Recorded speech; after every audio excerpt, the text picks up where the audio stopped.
Oh, baby, oh, baby, oh, baby. Another day, another dollar. Good morning to everybody out there getting off their graveyard shift. No Shasky today. He'll be back tomorrow. Spinoni doing a great job for him. Spinoni always does a great job. So he's in for Joe Shasky, the butcher, who, again, will be back tomorrow. And I know he can't wait to talk about what's going on with the Warriors, the Giants, the Niners. Good morning to everybody out there on YouTube and Twitch, the Comcast Business Text Line, everybody out there in traffic. Hopefully you get to work safely, all the teachers, cops, students, you know who you are. And, by the way, congratulations to all the high schools finishing up their football season. I know Sarah got the tough end of the draw against Mater Dei. They made it. Tough, man. It's really tough to play Mater Dei and St. John Bosco. Just tough. The talent gap is. Shout out Palma High School. Shout out Palma High School. Out of who won a Salinas, state championship. Division IV, a first state title in Monterey County history. Wow, baby. That's amazing. Let's Palma. go. Shout out to Palma High School. My De La Salle Spartans. They lost to Mission Viejo. I'm not happy about that. Go ahead, Big John. Also, Soquel High out of Santa Cruz County, my old high school, first state title ever in Santa Cruz County history, Division 2A. What's in the water down there? 831 is balling. Dwight Lowry. Shout out Dwight Lowry. Wow, the 831's back. Marin Catholic. Shout out to them. They won a state championship as well. Am I missing some others? Oh, Akalani's won a state championship. NorCal doing numbers is what you're saying. Folsom won a state championship, but that's up in Sacramento. That's Kitty and D. Well, Northern California, so we'll claim Yeah, it. we'll claim him. We'll claim him. All right. We got Anthony Slater. On 95.7 We'll claim The Game Slater, Insider. too. We claim Slater on the roast. He's our roast insider, but he does go on other shows. He does a hell of a job for The Athletic, who's down at Phoenix. Anthony, you still down at Phoenix, or are you flying out later on today? I am. I'm flying out in about 20 minutes. I feel like this is like the fifth time I've talked to you guys from this airport. Well, hey, Sky Harbor Airport, not one of my favorites. Not one of my favorites. But, look, I do love Phoenix, Arizona. I love it. I'll just leave it at that. But I didn't love what I saw last night. And we can start with Draymond Green, but there's a Wiggins conversation. There's a Klay conversation. There's a light of conversation for like the fourth straight week. Draymond Green. What's your thoughts in real time when you saw it happen? What'd you think in real time when you saw him kind of whiny back there trying to sell a foul? Well, so, I mean, I wasn't looking like directly at him. I don't think anybody was when it went down. And Frank Vogel, sprinted, Nurkic is on the ground. You're like, something happened over there.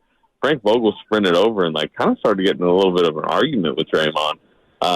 And then was clearly telling the refs, hey, review that. I'm sure, was pitching for an ejection at that point. And they didn't show the for some reason, even in Phoenix, they didn't show the replay on the big screen. So we had to get up the laptops and find the broadcast. And then you saw that, and it was yeah, that's going to be an ejection. And your mind obviously immediately goes to suspension. But there was no disputing on the floor. The review was quick, and Draymond, I don't know if the broadcast showed it. He just sprinted to the locker room, didn't argue or anything like that. I think he kind of knew, and he even said post game he agreed with the flagrant too. So now you mentioned it, suspension. How many games are we looking at? We'll see. I mean, that's I've hit up the league a little bit today, but they usually take the full day. I think on the 5-gamer we learned that at 6 p.m. or something like that. They'll talk to him today. We know his explanation, right? Because I was a little surprised last night. We thought he wasn't going to talk, and then we got in the locker room. He was in a pretty calm mood, and it was let's do a press conference. And I think he previewed what his excuse to the league will be, which is, hey, he was trying to sell a foul, didn't mean to hit him. A little reminiscent to, remember the Steven Adams groin kick back in the day? That was his explanation at the time. He was trying to sell a foul, kicked his leg up, went somewhere he didn't mean. I kind of believe that he, the Gobert thing, it was an act of violence of I'm going to go get Rudy Gobert. This felt odd, right? He wasn't in any type of tussle with Nurkic. It was just kind of out of nowhere. But I'm not sure the league cares for this to come a couple weeks after the 5-game suspension. I expect it to be pretty stiff, but exact game wise, I'm not really sure yet. Anthony Slater here on the Morning Roast. It felt like Steve Kerr was as short as he's ever been with you guys after the game. Very short, very quick. Obviously frustrated with everything that's going on with the Warriors. Are 4-11 since the 6-2 start. But when it comes to Draymond Green, what could you possibly do? Draymond's the one who said it was the most important season of his career, Anthony. And in 11 of the 23 games, he's either missed due to injury, personal reasons, ejected, or suspended. So what's next? I mean, what can you possibly do with Draymond Green? Because even the littlest things, selling fouls, why are you selling a foul? You're up 5 at that point. Yeah, I mean, what's next is probably another suspension. So more, add to the tally. It's interesting because the tough part about last night for them is, when they make the lineup change at halftime, a lot of it was built on like what they want to be, which is Draymond Green at the center, speedy. Steve Kerr mentioned it. He thought it turned the game partly because they were really excited or, feeling good about the lineup they put on the floor to start the second half, the way Pajemski was playing, the way Kuminga has been playing. And it was working. Like Draymond Green doing like QB keepers and, speeding up the game. And like the reality is the other three starters, which I'm sure we're about to get to, are like in a deep struggle. Draymond, they still feel like he would have closed last night. They still feel comfortable about the way he's playing, but there's this other more massive issue that, like, to your question, like, I don't know what is the answer. What do you do? You just hope he stops, getting in these situations where he can't be on the floor because of disciplinary reasons. Absolutely. And then Andrew Wiggins, what do you do with Wiggins right now? I mean, Anthony, the guy scored 3 points last night. 3 points. He's making over $100 million. He's supposed to be your second best player because he was 2 years ago when he won a championship, and you expect at least a semblance of that. This is his worst season in his career. What's going on with Wiggins? Because last time we had you on, he was playing a little bit better, and you said, you know what, maybe he's going to go on a little bit of a run. Well, he's been on a run, and it hasn't been good. Yeah, I don't know if that finger injury threw off his rhythm, but I mean, I would say maybe 4 out of the 5 games before he slammed that finger in a car door, he was like solid, including I think he had 29 in Sacramento, and then that happened, and he's come back. He's gone 8 of 30 in 3 games, 10 turnovers. To me, the turnovers are worse. You just can't have him as a high turnover guy because he doesn't handle it that much. But he's seen him dribble. I think right when he got benched last night in the third quarter or in the second quarter, he dribbled it off himself out of bounds, stuff like that.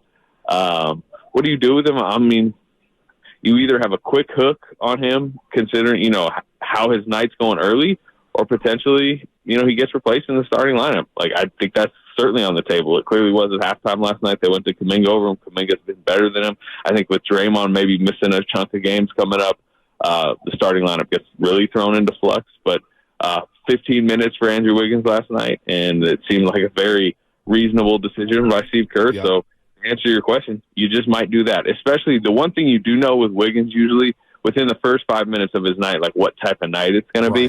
So you just adjust, I think, on a night-to-night basis. Well, he scored 24 points in this last 3 games, Anthony, and he's 3 of 8 from the three-point line. So to your point about the rhythm with the finger, maybe that has something to do with it. But in the last 7.5 quarters, he scored 7 points. And it felt like in the first quarter against OKC, Wiggins, he's back. 8 points, he's being aggressive, he's trying to play some defense, and then he goes MIA. So that's 7. And now you get this game after having 3 days off, and so that may be the move, is to play Kuminga or Moody over Andrew Wiggins, maybe start him. Now you get to Klay Thompson.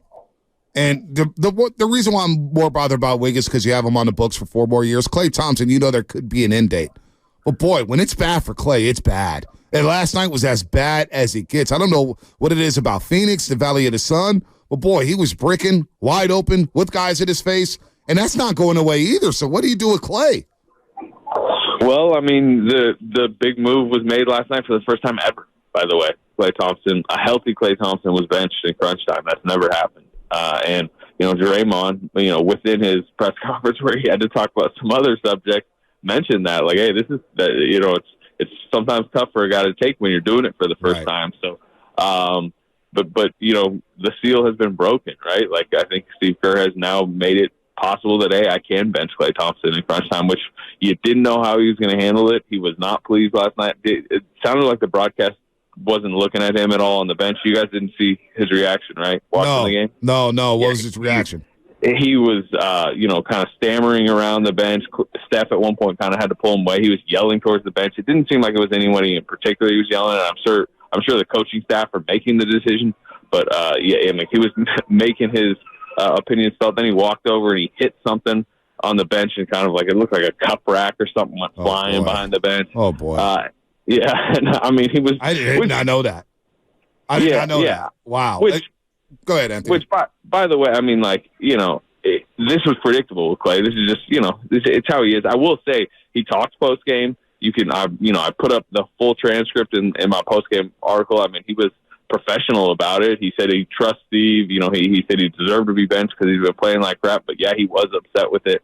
But again, you're asking all the questions on what do they do. I think Steve Kerr laid out the blueprint last night. Yeah. He benched Klay, he benched Wiggins, he benched Kevon Looney. Wow. Does you think there's any chance he loses those guys? Because Looney's a professional, and Looney's been through this before. But with Klay and Wiggins, Wiggins obviously been a lifelong starter, and I know he came off the bench in the first game of the playoffs, and he hasn't closed as much this year, especially early on in the season. But Klay Thompson's never gone through this. Is there a chance Kerr loses both of these guys before we even get to the new year due to all these lineup changes and not closing? Well, I think three things here are on Steve Kerr's side. Their record is 10-13. It's desperate. You have to do what you have to do to try to win. I think Steph Curry's presence very much helps Steve Kerr because Steph Curry, is saying last night, look, like the results are the results. Tough decisions have to be made. People have to kind of, stay locked in when they get their opportunity. And then the other thing is, and I understand that like a Jonathan Kuminga and a Moses Moody don't have the Andrew Wiggins and certainly not the Klay Thompson track record with this franchise.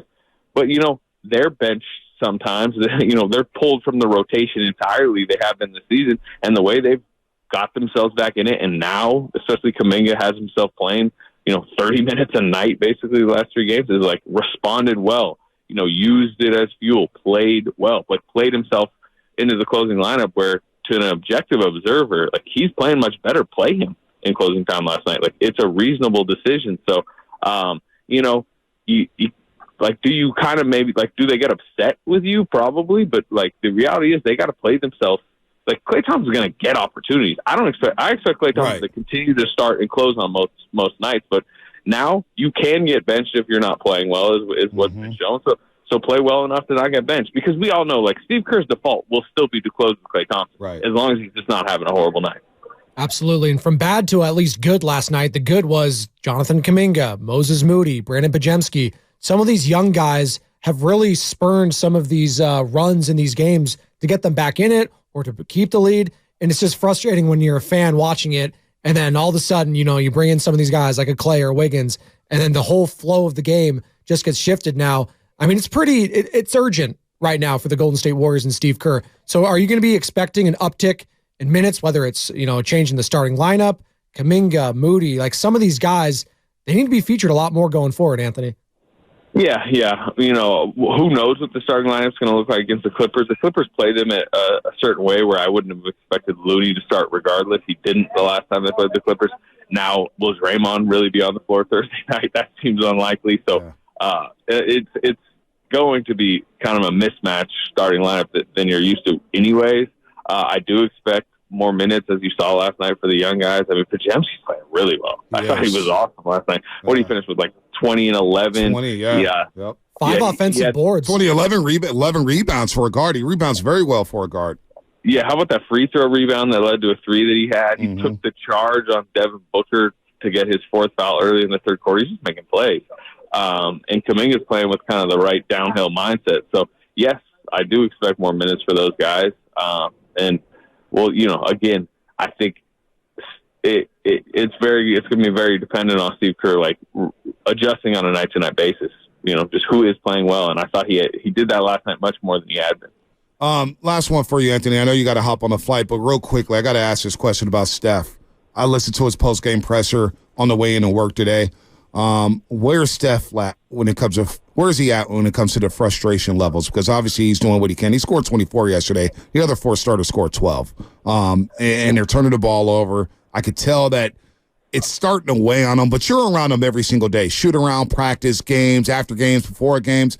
Where's he at mentally? How's he really feeling about the squad as they're 10-13 through 23? Yeah, I mean, he's frustrated. I would say, like, he, to me, the most frustrated I thought at Sacramento and then at Oklahoma City.